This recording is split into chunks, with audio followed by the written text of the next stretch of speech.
11 horas e 28 minutos, a gente segue aqui nossa rodada de entrevistas. Vamos receber agora o Guilherme Zanin, economista Guilherme Zanin, chegando aqui na nossa programação. Seja bem-vindo, Zanin. Bom dia para você. Bom dia, Paula. Bom dia, Felipe. Sempre um prazer estar aqui com vocês. Obrigada, Zanin. Queria entender um pouco da sua expectativa, inclusive, para esta reunião, para essa super quarta, vamos dizer assim, olhando um pouco mais ali, tentando olhar. Eu estava olhando aqui para as Treasuries americanas, tentando entender um pouco desta reação aqui das Treasuries. Estou vendo aqui que estão avançando neste momento. Queria entender um pouquinho também da sua leitura e expectativa aí sobre essa decisão do Federal Reserve de amanhã.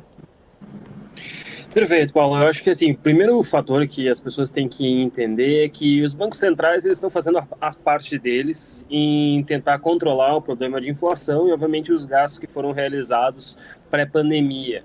Dito isso, a gente tem um outro lado da história, que é a questão fiscal, seja nos Estados Unidos ou seja no Brasil, Então, se a população e as empresas estão tentando se adaptar nesse novo ambiente e os bancos centrais estão mantendo os juros elevados exatamente para conter a inflação, a gente precisa também que os governos resolvam no mercado e pelo menos não interfiram tanto. Nos Estados Unidos a gente tem o grande destaque aí o possível shutdown, ou seja, o fechamento, ou melhor dizendo, parar os gastos do governo americano. Eles têm que aprovar os gastos até dia 31 agora de outubro, então já foi enviado um documento para tentar passar pelo Congresso, pelo Senado, só que assim, mostra que tem um interesse dos republicanos de tentar prorrogar esse shutdown e que diminuam ainda mais os gastos. A mesma coisa vale para o Brasil, onde a gente tem um problema de fiscal que ainda não foi resolvido. O ministro da Fazenda tenta, sim, demonstrar que existem várias formas. Até hoje comentou que pode ter um plano D, onde redução de gastos ou aumento de receitas. A questão é que, por parte dos governos, continua tudo muito nebuloso, todo mundo querendo gastar, e os bancos centrais sozinhos nessa de tentar resolver os problemas de inflação. Por mais que a inflação esteja contida, eu acredito que isso vai fazer com que não tenha um aumento de juros nos Estados Unidos. No Brasil tem a queda de juros, assim como os demais economistas estão com a expectativa. Mas é claro que a gente tem que levar em conta, e aí é importante a gente sempre ressaltar, que fatores externos, choques externos, como por exemplo alta do petróleo ou aumento de gastos do governo ou questões fiscais não resolvidas, podem impactar muito o mercado. Você tocou num ponto importante, inclusive, Zanin, que já era a minha próxima pergunta, essa alta aí no preço do barril do petróleo, chegando aí nesta máxima do ano, aí passando dos $95 ali até o barril. Eu queria entender justamente até onde essa alta aí pode acabar provocando alta nos preços dos combustíveis, pode acabar aí, de certa forma, alimentando essa pressão inflacionária nesse momento justamente aí delicado, em que os bancos centrais estão olhando ali já numa perspectiva de começar a fazer assim a sua redução neste aperto monetário. Queria entender um pouquinho da sua leitura justamente até onde de fato esse aumento do preço do barril do petróleo vai interferir nessa condução aí dos bancos centrais. Claro, o catalisador, que seria o petróleo, para fazer com que a inflação suba, realmente é muito relevante, porque se o preço do petróleo sobe, a gasolina sobe, os estoques já estão nos menores níveis, e isso faz com que a inflação suba, porque todos os custos de gasolina ficam mais caros, e isso acaba repassando para os produtos e para o consumidor. Mas, assim, foram feitos diversos estudos comparando mercados desenvolvidos e mercados emergentes, e o repasse do aumento do petróleo na inflação diretamente na economia dos mercados desenvolvidos, ou seja, Estados Unidos, Europa, ele tende a ser bem menos sentido, bem menos impactado do que, por exemplo, em mercados emergentes como o Brasil. Então, se o preço do petróleo sobe muito, no Brasil, normalmente, ele reflete mais rápido na inflação. Na economia americana, ele sim, já é sentido na bomba, mas ainda assim, ele é um componente que não é tão relevante. A gente vê 0,1%, 0,2% de aumento em um aumento elevado do preço do petróleo, enquanto em mercados emergentes, 0,4%. Então, assim, me preocupa, é óbvio, mas, assim, dado tudo mais constante, não deve interferir na decisão dessa quarta-feira. Zanin, muito bom dia. Felipe Nascimento falando agora. Sempre um prazer recebê-lo aqui, sempre um prazer conversar contigo. Em relação a essa quarta, muito provavelmente não vai ter nenhum impacto, né? Preço de petróleo, não necessariamente também a greve que está impactando lá os Estados Unidos. Já tem até alguns estudos falando de impacto na inflação dessa greve dos servidores do setor automotivo. Mas o que a gente fica pensando é o seguinte: talvez nas próximas reuniões deve haver, e já tem até gente falando sobre aquele ajuste residual, aquele 0,25 final para trazer, ou pelo menos tentar trazer de volta a inflação para a meta, para segurar um pouco esse ímpeto inflacionário.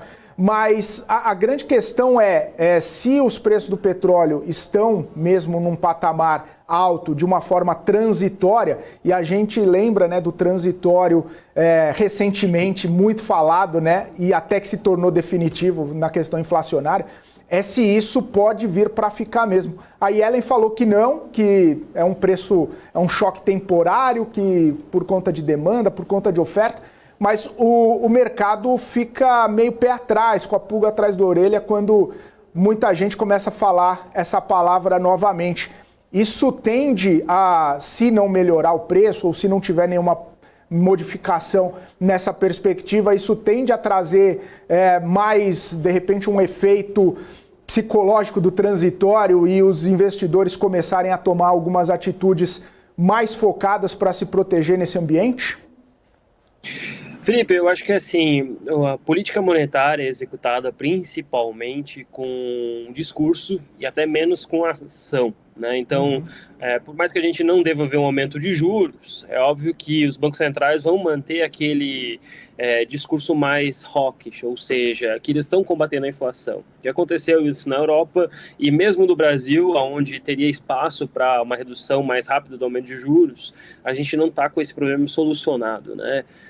Dito isso, sim, a gente, quando eu olho as expectativas da CME, por exemplo, né, que é os mercados futuros que eles fazem os cálculos, a gente vê ali 20% de possibilidade de aumento dos juros na outra reunião, não nessa, né, na posterior, seria uma das últimas do ano, mas ainda assim é uma expectativa baixa desse possível fator. É óbvio que a gente vai continuar acompanhando a inflação, principal, se essa greve vai impactar ou não, se os preços do petróleo vão continuar subindo. Então tem muitos catalisadores negativos e que podem impactar mais a inflação até do que uma possível recessão. Eu acho que todo mundo se preocupa que esse aumento de juros possa causar uma recessão, mas a gente tem um balanço entre problemas de inflação e problemas de recessão, onde a inflação acaba demonstrando ser mais importante para os bancos centrais. E eles estão fazendo a parte deles, eles estão tentando manter aquele discurso de aperto monetário por um período mais prolongado. Isso se reflete nas curvas de juros, que estão cada vez maiores. Eu acho que assim, que não deve impactar o mercado, não deveria ser expectativa negativa caso venha um discurso de que possa sim aumentar. Pelo contrário, é normal eles manterem esse discurso, mas eles só vão tomar essa decisão provavelmente muito mais perto quando tiverem mais dados com relação a petróleo, greves e o shutdown ou não. Perfeito. Ô Zanin, você citou, né, essa curva de juro, né, em alguns momentos renovando até máximas históricas aí, tendo, né, essa perspectiva de uma elevação de juro futuro. Isso aparentemente ainda não chegou a penalizar tanto assim os mercados que ainda se sustentam, né? Qual que é o argumento para isso, né? Porque a gente sabe quando a renda fixa está mais atrativa, tem prêmios interessantes, tende os investidores a irem para esse tipo de ativo, né? Mas a gente está vendo um movimento que é até interessante, bastante sustentado os índices americanos, sem grandes rupturas, sem grandes quedas, né? Mesmo nesse ambiente da renda fixa mais atrativa. O que pode estar acontecendo? Qual que é a sua leitura desse momento, Zanin? Eu acredito, Felipe, que sim, os bancos centrais todos sabem que a renda fixa nesse patamar ela está sendo restritiva e aí consequentemente, diminui a quantidade de investimento nas empresas e isso acaba sendo ruim para a economia. Para os investidores, eles entendem que tem um prêmio grande, então a gente tem a maior taxa de renda fixa aí dos últimos 20, quase 30 anos dos Estados Unidos. No Brasil, se ainda tem 1% ao mês. Então, o carrego para ter renda fixa continua muito elevado e provavelmente vai continuar por muito mais tempo. Nesse sentido, é óbvio que para o mercado de ações deveria ser negativo, mas eu acho que o contraponto que está fazendo o mercado não sofrer tanto é que a gente tem hoje uma população jovem que investe muito mais em renda variável do que as populações passadas. Então, assim, todas as gerações que vieram antes, elas tinham uma composição de renda fixa maior. Hoje em dia, a maioria dos investidores, tem um estudo que apresentou nos Estados Unidos, mostra que eles têm muito mais posição em carteira na faixa entre 20 e 30 anos, onde a gente tem hoje uma grande população que gerou renda e conseguiu poupar de alguma forma. Então, por mais que esse catalisador seja negativo, ele não mostra um fluxo de saída tão elevado assim de bolsa de valores. É claro que a gente tem um S&P 500 esse ano que não sobe tanto, né? Na verdade, ele sobe mais puxado por tecnologia, a maioria das empresas estão paradas, mas dado a possível recessão e os possíveis riscos que a gente tem, seja pelo lado da inflação ou pela recessão, se parar para pensar a bolsa positiva esse ano, ou pelo menos 0-0 na maioria das empresas, eu acho que demonstra uma estabilização do mercado e principalmente uma possível continuidade, porque depois que tudo isso for resolvido, a gente tem espaço para, de repente, uma queda dos juros e, consequentemente, a renda variável vai acabar se valorizando.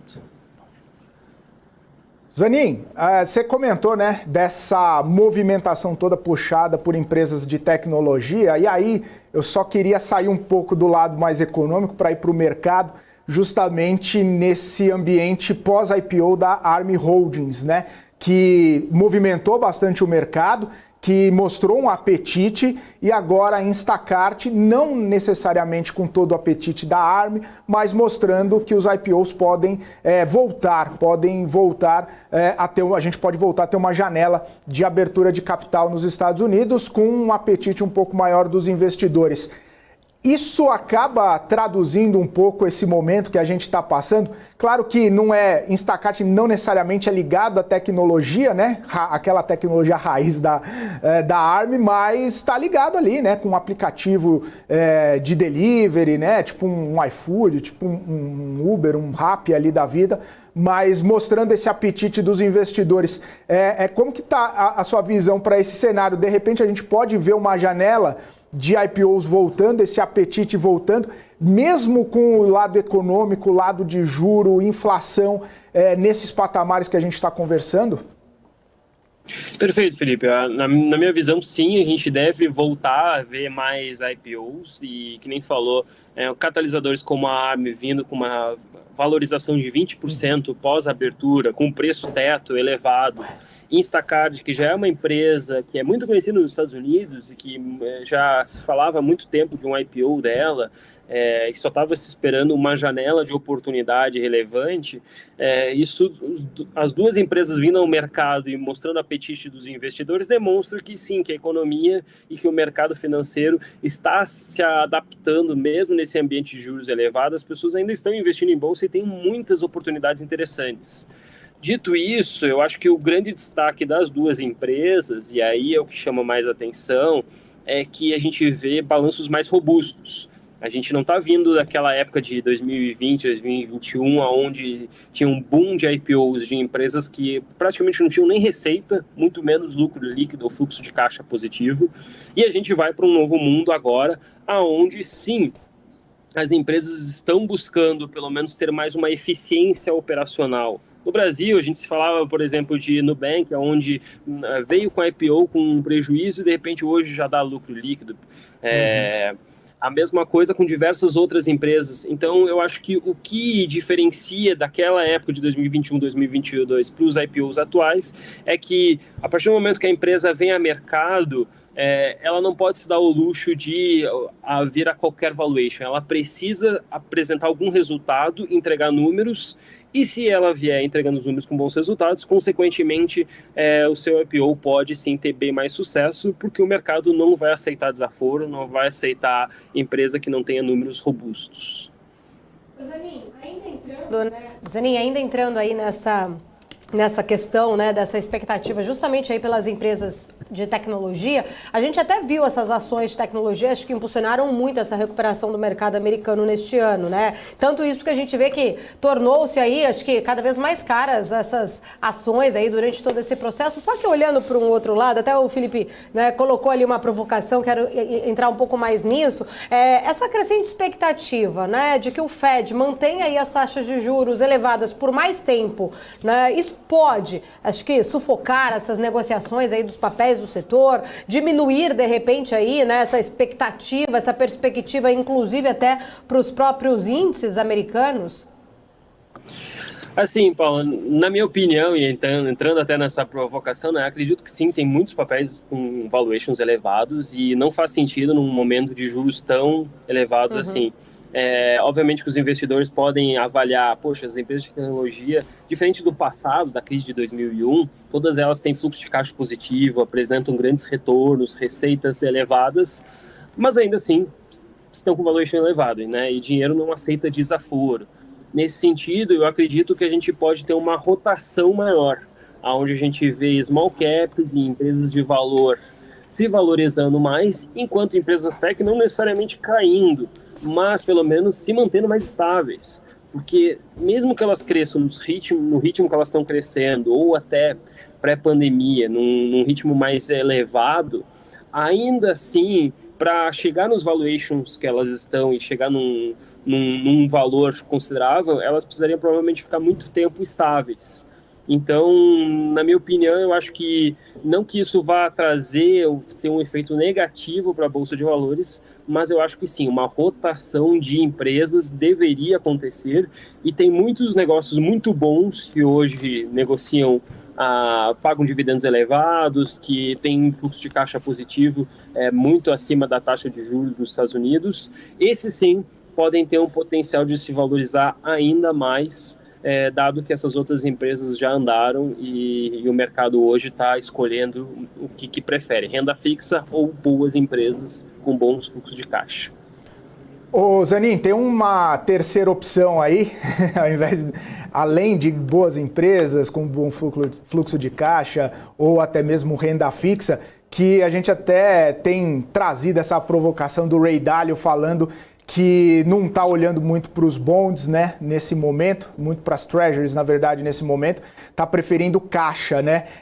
Diante de tanta incerteza, né, e você acha que parte relevante do patrimônio deveria ser em caixa até para aproveitar, de repente, alguma oportunidade que possa se apresentar? Ou já tem tanta coisa interessante, a gente comentou aqui das treasuries, dos bonds pagando prêmios interessantíssimos, isso seria mais interessante para o investidor, claro, dependendo ali do foco, mas deixar muita coisa em caixa, como sugeriu o Ray Dalio, não sei como que funciona na estratégia dele, justamente queria saber sua opinião. Felipe, assim, eu advogo bastante com relação à renda fixa no exterior, eu brinco, né, dólar mais 5 hoje é uma das melhores aplicações. Se a gente olha numa janela histórica longa, ele tende a performar acima do CDI, com certa estabilidade, porque o dólar tem um componente de inflação, mais um carrego de 5%, então é bem positivo. Dito isso, eu acho que a gente tem que separar, né? Ray Dalio como investidor, por mais que ele não esteja mais à frente da Bridgewater, naturalmente ele tem aquela cabeça como um gestor que ele é medido por uma cota.